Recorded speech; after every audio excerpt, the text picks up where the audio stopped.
తెలంగాణలో ఏవైతే అబద్ధాలు చెప్పి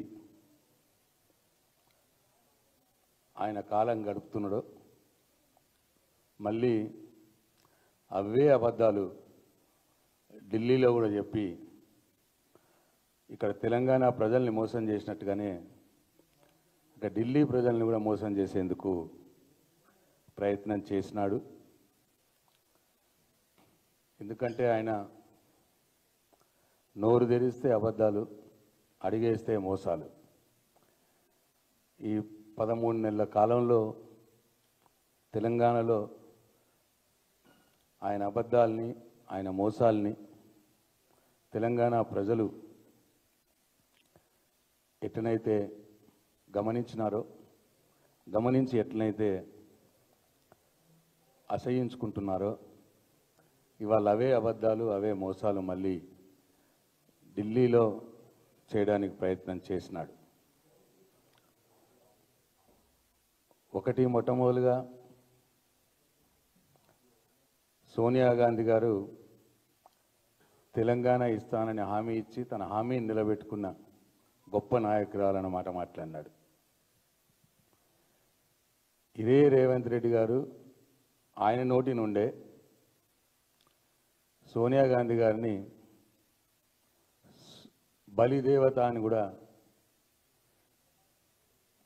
అన్న సంగతి మొత్తం తెలంగాణ సమాజానికి, మీడియా మిత్రులందరికీ కూడా తెలుసు. ఏ నోటి నుండి అయితే బలిదేవత అన్నవో సోనియా గాంధీ గారిని, మళ్ళీ అదే నోటి నుండి ఇవాళ ఢిల్లీలో ఆమెను పొడిగే ప్రయత్నం చేసినాడు. ఆయన బలిదేవత అన్నది ఎందుకంటే సోనియా గాంధీ గారు 2004లో ఆ రోజు ఉన్నటువంటి చంద్రబాబు నాయుడు ప్రభుత్వాన్ని, టీడీపీ పార్టీని ఓడగొట్టడానికి తెలంగాణ ప్రజల్లో అల్లుకుపోయినటువంటి టీఆర్ఎస్ పార్టీతో, కేసీఆర్తో పొత్తు పెట్టుకుంటేనే చంద్రబాబు నాయుడు ఓడగొడతాం, లేకపోతే కాంగ్రెస్ పార్టీ గెలవదు అన్న వాళ్ళ స్వార్థం కోసం ఆ రోజు టీఆర్ఎస్తో పొత్తు పెట్టుకొని తెలంగాణ ఇస్తానని హామీ ఇచ్చినాం. నీ హామీని నమ్మి తెలంగాణ ప్రజలు కాంగ్రెస్ పార్టీకి విజయం చేకూర్చినారు. 2004లో హామీ ఇచ్చి 2013లో తెలంగాణ ఇచ్చినావు. ఆ 10 సంవత్సరాలు నువ్వు సోనియా గాంధీ గారు లేట్ చేయడం మూలంగా ఎందరో వందల మంది తెలంగాణ బిడ్డల యొక్క చావుకు కారణమైనటువంటి వ్యక్తి సోనియా గాంధీ అని ఇదే రేవంత్ రెడ్డి ఆయన నోటితోటే ఆమెని బలిదేవత అని అన్నాడు. అది వాస్తవం. మళ్ళీ ఇదే నోరుతో ఇప్పుడు ఢిల్లీలో సోనియా గాంధీ హామీ నెరవేర్చుకున్నదని ఆమెని పొగిడి, పాపమైన రాహుల్ గాంధీ గత 4 నెలల నుంచి ఇంటర్వ్యూలు ఇస్తలేడని సోనియా గాంధీ గారిని పొగిడి రాహుల్ గాంధీ గారి దృష్టిలో పడటానికి వాళ్ళ తెలంగాణలో ఆయన ఒక డ్రామా లేపినాడు. తరువాత ఇక్కడ తెలంగాణ ప్రజల్ని మోసం చేసినట్టుగానే 6 గ్యారెంటీలు, 420 హామీలు మేము రాగానే 100 రోజుల్లో మొత్తం అమలు చేస్తామని చెప్పినాడు.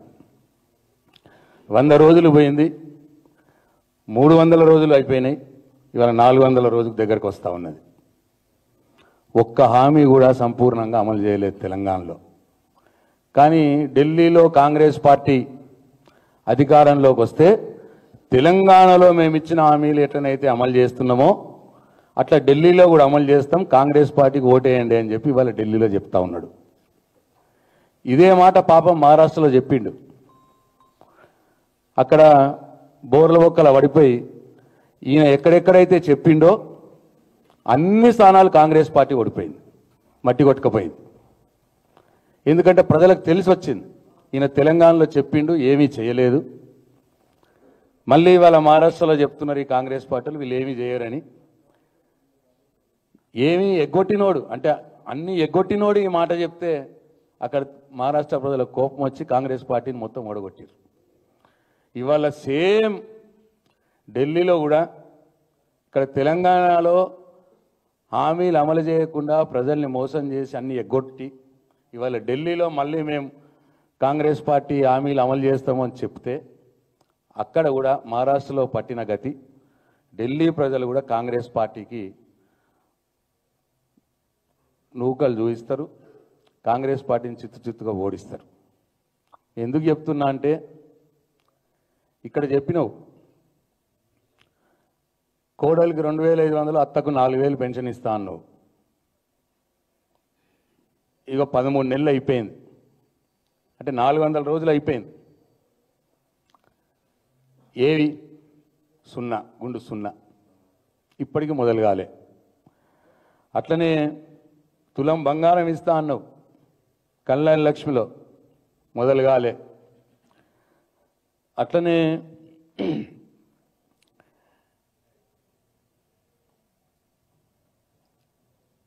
5 లక్షల విద్యార్థుల కార్డు అన్నావు, మొదలు కాలే. స్కూటీలు అన్నావు, మొదలు కాలే. అట్లనే నిరుద్యోగులకు 4000 భృతి అన్నావు, మొదలు కాలే.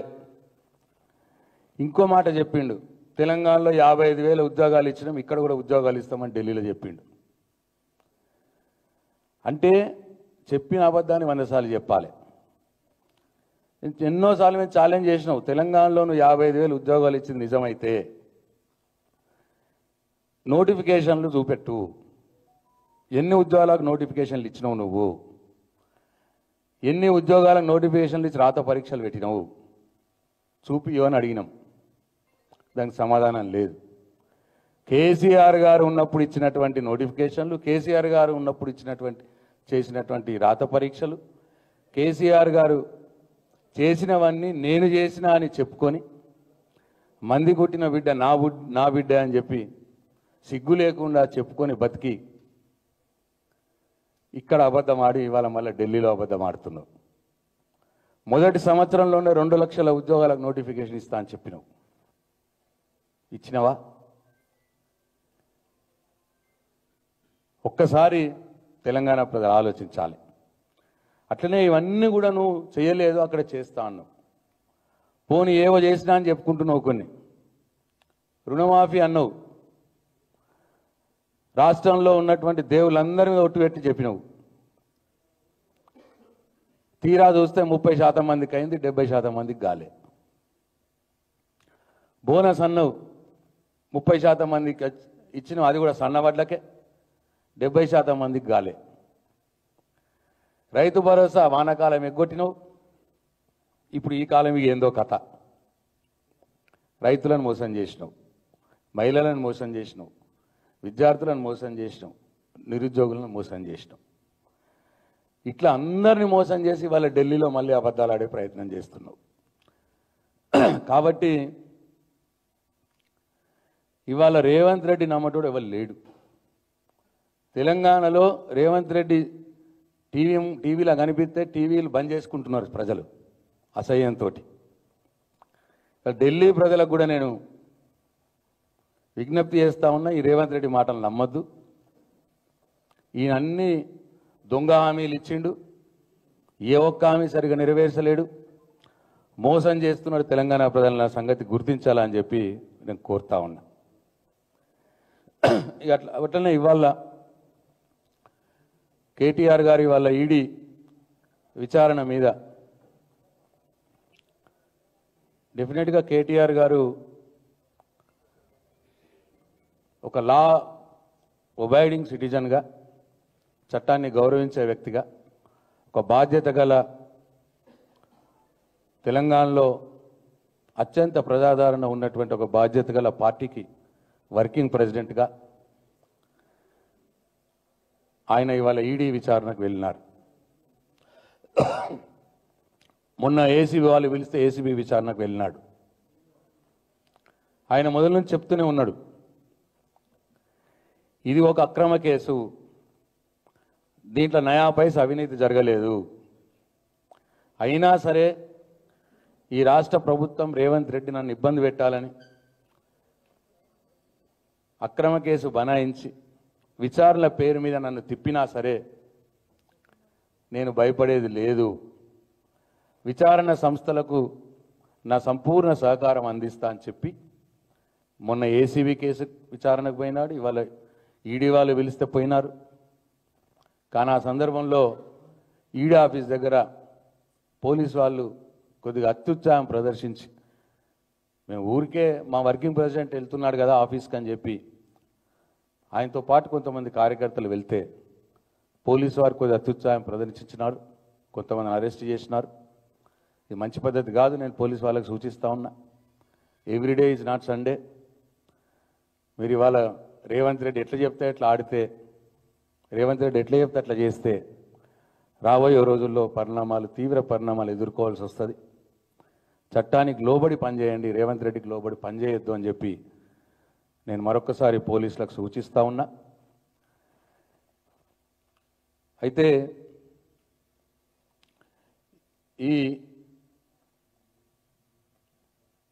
ఫార్ములా ఈవెన్ కేసు ఇది ఒక రేవంత్ రెడ్డి కక్షతోటి అక్రమంగా పెట్టినటువంటి కేసు అని చెప్పి బీఆర్ఎస్ పార్టీ మొదల నుంచి చెప్తూనే ఉన్నది. ఇవాళ ఈ కేసు మీద కామెంట్ చేయాల్సి వస్తే డెఫినెట్గా మా కేటీఆర్ గారు మొదల నుంచి చెప్తున్నట్టు తెలంగాణ బ్రాండ్ ఇమేజ్ పెంచడానికి, హైదరాబాద్ బ్రాండ్ ఇమేజ్ పెంచడానికి, హైదరాబాద్ని ప్రపంచ క్రీడా పటంలో నిలపటానికి ఆయన పాలసీ డిసిషన్ తీసుకున్నారు. ఈ ఫార్ములా రేసులు, ఈ కార్ రేసులు రెండోసారి కూడా జరగాల అని చెప్పి పాలసీ డిసిషన్ తీసుకున్నారు. దాంట్లో ఏమాత్రం అనుమానం లేదు. కానీ దాని తర్వాత జరగవలసినటువంటి ఎగ్జిక్యూటివ్ పని ఏదైతే ఉంటుందో అదంతా కూడా చీఫ్ సెక్రటరీ గారు ఆఫీసర్లు చూసుకోవాల్సిన పని అని చెప్పి ఆయన మొదల నుంచి చెప్తూనే ఉన్నాడు. 46 కోట్లు ఈ కార్ రేస్ వారి ఖాతాలోకి పోయిన వాట వాస్తవం. దాంట్లో ప్రతి రూపాయికి ప్రతి పైసాకు లెక్క ఉన్నది. దాంట్లో ఒక్క రూపాయి కూడా ఎక్కడ అవినీతి జరగలేదు. ఇవన్నీ కూడా కేటీఆర్ గారు చెప్తూనే ఉన్నారు. అయితే దీనివల్ల చాలా విజయాలు సంక్రమించినాయి. ఈ ఫార్ములా రేస్ హైదరాబాద్లో ఒకసారి జరగడం మూలంగా ఇట్లా 4 సార్లు జరగాల్సింది ఒక్కసారి జరిగింది. ఒక్కసారి జరిగిన దానికే హైదరాబాద్ పేరు ప్రపంచ పటంలో ఇవాళ నిలిచిపోయింది. ఇక్కడ ఉన్నటువంటి ఈ దేశంలో కావచ్చు, అంతర్జాతీయంలో కావచ్చు, అంతర్జాతీయ పరంగా ఈ మొబిలిటీ రంగంలో ఉన్నటువంటి వారు కావచ్చు, అంతర్జాతీయ కార్ రేసర్లు కావచ్చు, ఎందరో మంది వ్యాపారవేత్తలు, ఎందరో మంది సినీ ప్రముఖులు ఈ కార్ రేస్ని ఫస్ట్ టైం వచ్చినప్పుడే వచ్చి చాలా ప్రశంసించినారు. ఎంతోమంది సెలబ్రిటీస్. దీనివల్ల హైదరాబాద్ బ్రాండ్ ఇమేజ్ పెరిగింది. అట్లనే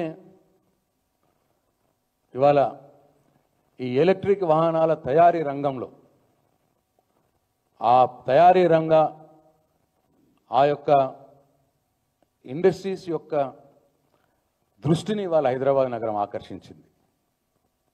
దానివల్లే ఇవాళ ఎలన్ మస్క్ లాంటి వారు కూడా ఇవాళ ఇక్కడ వాళ్ళ కారణం ఉత్పత్తి చేసుకోవడానికి కూడా సిద్ధమవుతూ ఉన్నారు. ఇట్లా ఎలక్ట్రిక్ వాహన రంగం ఇక్కడ స్థిరపడి, హైదరాబాద్లో స్థిరపడి తెలంగాణలోని నిరుద్యోగ యువతకు ఉపాధి కలిగే విధంగా బ్రహ్మాండమైన ఫారెన్ ఎక్స్చేంజ్ రెవెన్యూ తీసుకువచ్చి తెలంగాణ రాష్ట్రాన్ని, తద్వారా భారతదేశ ఆర్థిక రంగానికి కూడా ఊతమిచ్చే విధంగా ఈ కార్ రేస్ ఉపయోగపడుతుందని ప్రబలంగా భావించి కేటీఆర్ గారు పాలసీ డిసిషన్ తీసుకున్నారు, రెండోసారి కూడా జరగాల అని చెప్పి. దీంట్లో ఒక్క రూపాయి కూడా వృధా కాలేదు, ఒక్క రూపాయి కూడా అవినీతి జరగలేదు. వృధా అయింది ఎందుకంటే రెండవసారి జరగవలసిన ఈ కార్ రేసింగ్ని ఈ రేవంత్ రెడ్డి రద్దు చేసినాడు. రద్దు చేయడం వల్ల ఇవాళ ప్రభుత్వం ఆ 46 కోట్ల రూపాయలు ఇవాళ నష్టపోవాల్సి వచ్చింది తెలంగాణ. కాబట్టి కేటీఆర్ గారు తీసుకున్నటువంటి నిర్ణయం వల్ల తెలంగాణ రాష్ట్ర బ్రాండ్ ఇమేజ్ పెరిగింది. ఈ ఎలక్ట్రిక్ కార్ల తయారీ రంగం వారు దృష్టిని ఆకర్షించింది, లాభాలే జరిగినాయి. రేవంత్ రెడ్డి నిర్ణయం ఈ కార్ రేసింగ్ రద్దు చేయడం వల్ల తెలంగాణ రాష్ట్రానికి నష్టం జరిగింది తప్పిస్తే కేటీఆర్ గారు తీసుకున్న నిర్ణయం వల్ల కాదు అని చెప్పి నేను తెలంగాణ ప్రజలకు మనవి చేస్తా ఉన్నా. కేసు పెట్టాల్సి వస్తే ఈ కార్ రేసింగ్ రద్దు చేసి 46 కోట్ల రూపాయలు వృధా చేసినటువంటి ముఖ్యమంత్రి రేవంత్ రెడ్డి గారి మీద కేసు పెట్టాలి. నేను ఇవాళ ఈడీని కోరుతా ఉన్నా, సెంట్రల్ ఏజెన్సీస్ని కూడా కోరుతా ఉన్నా, దీని మీద దృష్టి పెట్టండి, ఈ పాయింట్ మీద దృష్టి పెట్టండి. ఎందుకంటే ఈ కార్ రేసింగ్కి ఆ రోజు ఫస్ట్ టైం జరిగిన రేసింగ్కి కేంద్ర మంత్రులు వచ్చారు, కిషన్ రెడ్డి గారు వచ్చారు, అనురాగ్ ఠాకూర్ గారు వచ్చారు, వాళ్ళందరూ కూడా ప్రశంసించినారు. నష్టం జరిగింది అంటే రేవంత్ రెడ్డి వల్లనే నష్టం జరిగింది, ఆయన రద్దు చేయడం వల్ల నష్టం జరిగింది. హైదరాబాద్ బ్రాండ్ ఇమేజ్కి నష్టం జరిగింది, తెలంగాణ రాష్ట్ర ఖజానాకు నష్టం జరిగింది. కాబట్టి ఈ అంశాన్ని దృష్టిలో పెట్టుకొని ఈడీ కావచ్చు, సెంట్రల్ ఏజెన్సీస్ కావచ్చు, రేవంత్ రెడ్డి గారిని విచారించాలని చెప్పి నేను ఈరోజు డిమాండ్ చేస్తూ ఉన్నాను. అట్లనే ఇవాళ రాష్ట్రంలో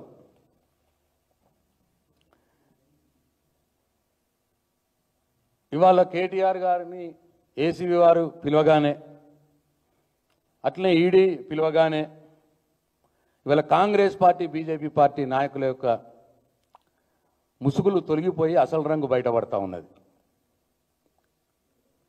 మేము మొదల నుంచి అంటున్నాం, తెలంగాణ రాష్ట్రంలో కాంగ్రెస్ పార్టీ, బీజేపీ పార్టీ ఇద్దరు పరస్పరం ప్రేమించుకుంటున్నారు అని అన్నాం మేము. వీళ్ళది అజబ్ కహానీ అజబ్ ప్రేమ్కి గజబ్ కహానీ అని చెప్పి మేము మొదల నుంచి అంటూనే ఉన్నాం. అది వాళ్ళ మొత్తం బయటపడిపోయింది. ఎందుకంటే ఏసీబీ రేవంత్ రెడ్డి పెట్టింది అక్రమ కేసు పెట్టి ఏసీబీని ఉసుగొల్పినారు. ఏసీబీ కేటీఆర్ గారిని విచారణకు పిలవగానే ఈ కాంగ్రెస్ ఎమ్మెల్యేలు లైన్ కడుతున్నారు, కాంగ్రెస్ మంత్రులు ప్రెస్ మీట్లు పెట్టడం, కేటీఆర్ అరెస్ట్ చేయాలి, కేటీఆర్ జైల్లోకి పోతాడు. వాళ్ళు అనగానే బీజేపీ ఎంపీలు వాళ్ళని ఫాలో అవుతున్నారు. రఘునందన్ రావు కావచ్చు, అట్లే అరవింద్ కావచ్చు, రేవంత్ రెడ్డిని డిమాండ్ చేస్తున్నారు, ఏమైంది కేటీఆర్ని జైల్లో పెట్టు అని. ఇవాళ కాంగ్రెస్ పార్టీ వాళ్ళ యొక్క మంత్రులు, ఎమ్మెల్యేలు ఏ మాట అయితే మాట్లాడుతున్నారో ప్రెస్ మీట్లలో సేమ్ లైన్లో బీజేపీ ఎంపీలు మాట్లాడుతూ ఉన్నారు, ఒక కేటీఆర్ని టార్గెట్ చేసి, ఇంకా ఒక అడుగు ముందుకేసి. ఇవాళ ఈడీ విచారణ జరుగుతూ ఉన్నది. అటేమో ఏసీబీ విచారణ జరిగేటప్పుడు కాంగ్రెస్ ఎమ్మెల్యేలు, మంత్రులు కేటీఆర్ని అరెస్ట్ చేయాలంటారు. అంటే కాంగ్రెస్ పార్టీ మంత్రులు, ఎమ్మెల్యేలు ఏసీబీని ప్రభావితం చేస్తూ ఉన్నారా? ఏసీబీని డైరెక్ట్ చేస్తూ ఉన్నారా? ఏసీబీకి మార్గదర్శనం చేస్తూ ఉన్నారా మీరు? ఇక వాళ్ళది అట్లా కాగానే వీళ్ళు బీజేపీ వాళ్ళు, ఒక అధికార పార్టీ ఎంపీలు వాళ్ళే డిసైడ్ చేస్తున్నారు, దీంట్లో అవినీతి జరిగింది, అక్రమం జరిగింది, కేటీఆర్ని ఇన్ని రోజులు జైల్లో వేయాలి, అన్ని రోజులు జైల్లో వేయాలి, చట్టం లేదు, న్యాయం లేదు, న్యాయస్థానం లేదు.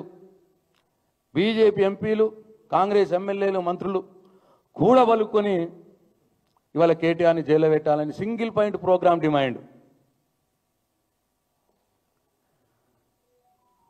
కేంద్ర హోంశాఖ సహాయ మంత్రి బండి సంజయ్ గారు కూడా కేంద్ర ప్రభుత్వంలో హోంశాఖను నిర్వహిస్తూ ఆయన కూడా అదే మాట మాట్లాడతాడు, కేటీఆర్ని జైల్లో వేయాలి అని.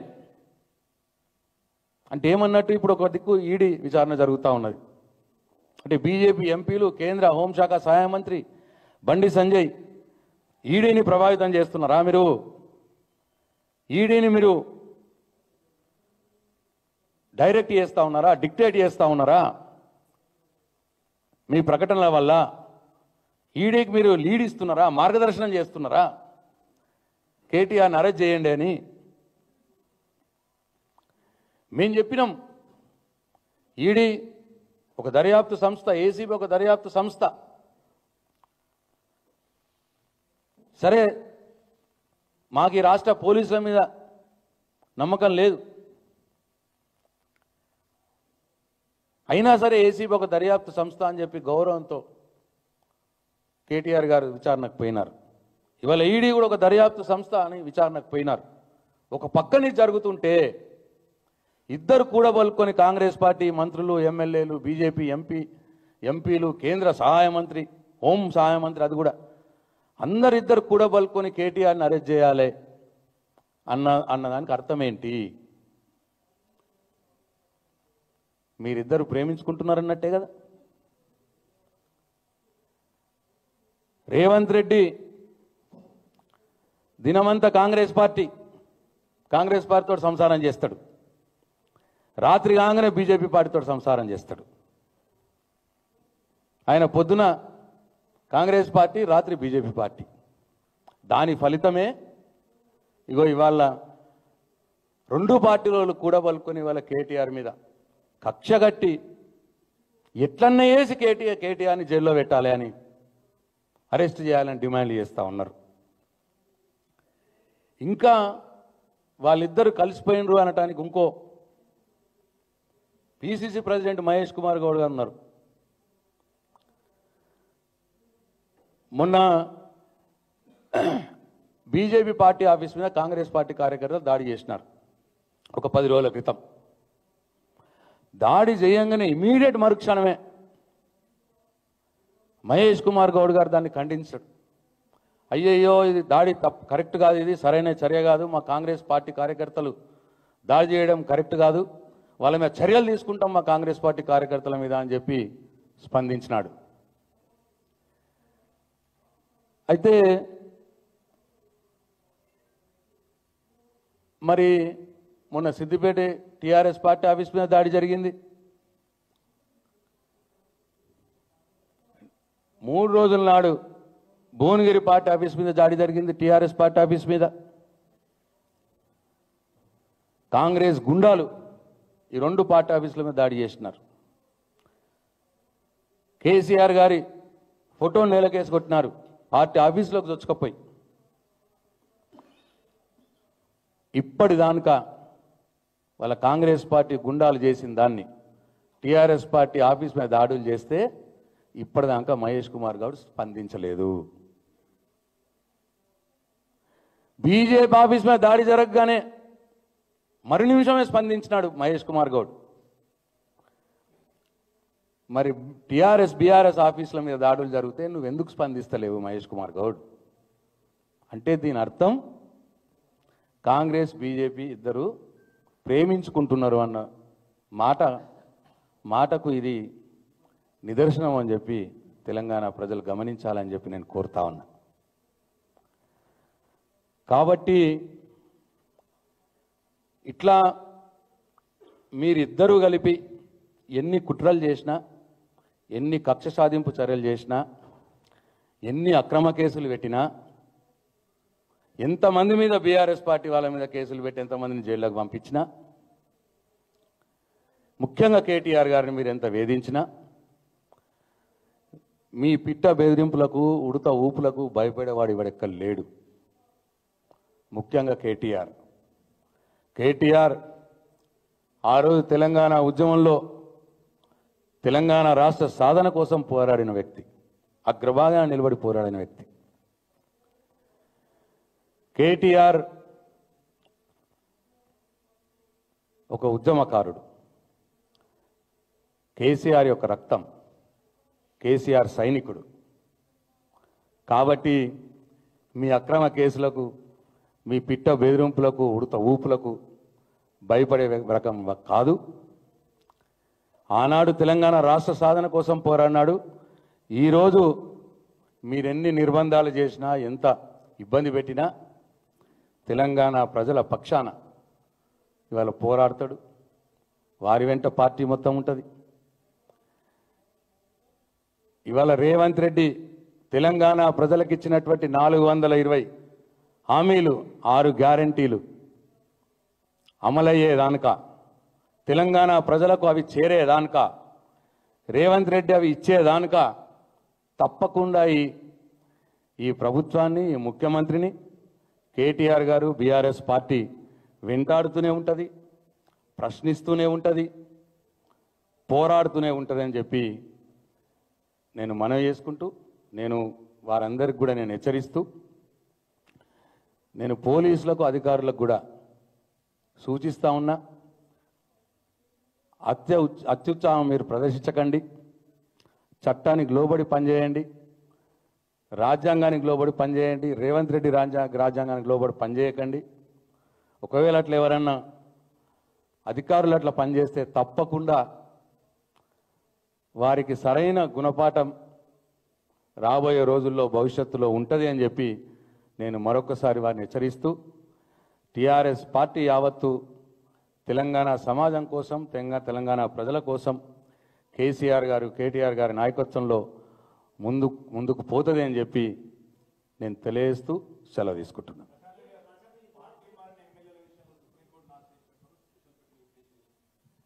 తప్పకుండా ఒక పార్టీ మారిన ఎమ్మెల్యేల విషయమే కావచ్చు, లేదు అక్రమ కేసుల విషయంలో కావచ్చు, మా పార్టీ విధానం ఏంటంటే మాకున్న రాజ్యాంగంలో ఒక పౌరుడికి, ఒక పార్టీకి ఇచ్చినటువంటి ప్రతి ఒక్క హక్కుని మేము ఉపయోగించుకుంటాం. న్యాయస్థానాల మీద మాకు నమ్మకం ఉన్నది. అన్నిటి మీద మేము న్యాయ వ్యవస్థ మీద గౌరవంతో వీటన్నిటిని కూడా మేము న్యాయస్థానాల్లో పోరాడతాం. ఎందుకంటే నిన్న ఆయన డాక్టర్ సంజయ్ ఆయన సొంతంగా చెప్పిండు, మా కౌశిక్ రెడ్డి గారు అడిగితే నీది ఏ పార్టీ అని అడిగితే నాది కాంగ్రెస్ పార్టీ అని సొంతంగా చెప్పినాడు. అధికారిక సమావేశంలో చెప్పినాడు. అధికారిక సమావేశంలో జిల్లా అధికారులందరి సమక్షంలో, 3 మంత్రులు, ఎమ్మెల్యేలు, ఎమ్మెల్సీల సమక్షంలో నాది కాంగ్రెస్ పార్టీ అని చెప్పినాడు డాక్టర్ సంజయ్, జగిత్యాల ఎమ్మెల్యే. కాబట్టి స్పీకర్ గారు కూడా గమనించాలి. ఆయన్నే డైరెక్ట్గా చెప్పినాడు, మీ దగ్గర సంజయ్ గారి మీద అనర్హత వేటు పిటిషన్ పెండింగ్లో ఉన్నది, ఇవాళ ఆయన్నే కన్ఫెస్ చేసినాడు కాబట్టి, ఆయన్నే బహిరంగంగా ఒప్పుకున్నాడు కాబట్టి ఇమ్మీడియట్గా డాక్టర్ సంజయ్ గారి మీద అనర్హత వేటు వెయ్యాలని చెప్పి మేము స్పీకర్ గారిని కూడా మేము కోరుతా ఉన్నాం. కౌశిక్ రెడ్డి గారు రేవంత్ రెడ్డి అనే పీసీ అధ్యక్షుడిగా ఉన్నప్పుడు ఏదైతే చెప్పిండో, పార్టీ మారిన వాళ్ళని గల్లాలు పట్టి అడగండి అన్నాడు, రాళ్లతో కొట్టి అడగండి అన్నాడు, కుక్కల్ని కొట్టినట్టు కొట్టి అడగండి అన్నాడు. కానీ మా కౌశిక్ రెడ్డి అవేం చేయలేదు. చాలా సభ్యతగానే మైకు తీసుకొని నీది ఏ పార్టీ అని అడిగిండు. కుక్కల్ని కొట్టినట్టు కొట్టలేదు, రాళ్లతో కొట్టలేదు, ఇంకా ఏమీ అనలేదు. రేవంత్ రెడ్డి చెప్పిన దాన్నే చాలా మర్యాదపూర్వకంగా కౌశిక్ రెడ్డి గారు అడిగారు. కౌశిక్ రెడ్డి గారి మీద చర్యలు తీసుకోమని బండి సంజయ్ కంప్లైంట్ చేయడం అనేది అర్థరహితం. ఆయనే ఖుద్దు కన్ఫెస్ చేసినాడు కాబట్టి నేను కాంగ్రెస్ పార్టీ అని సంజయ్ గారి మీదనే చర్యలు తీసుకోవాలి స్పీకర్ గారు.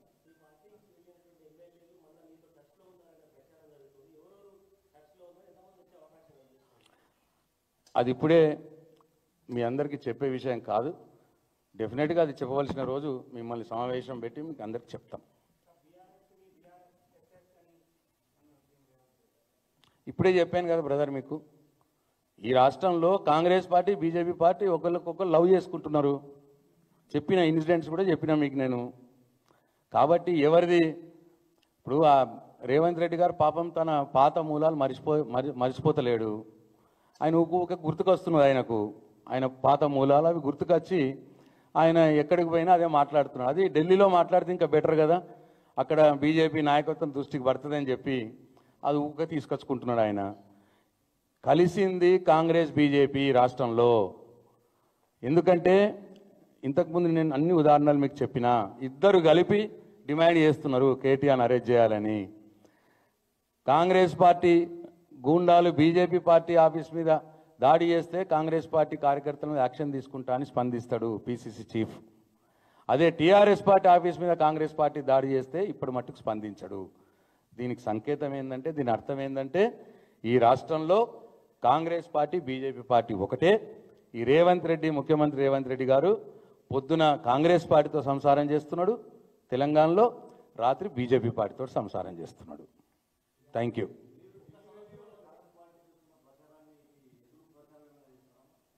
ఏమండి?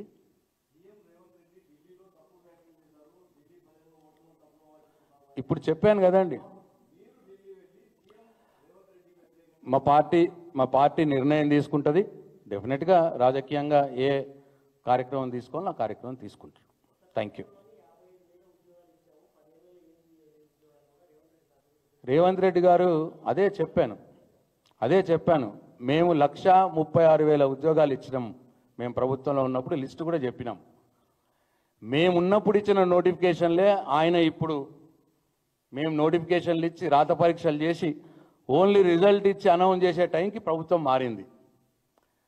ఈయన వచ్చి అది అనౌన్స్ చేసి రిజల్ట్లు అనౌన్స్ చేసి నేను ఉద్యోగాలు ఇచ్చినా అని అబద్ధాలు చెప్పుకుంటున్నాడు.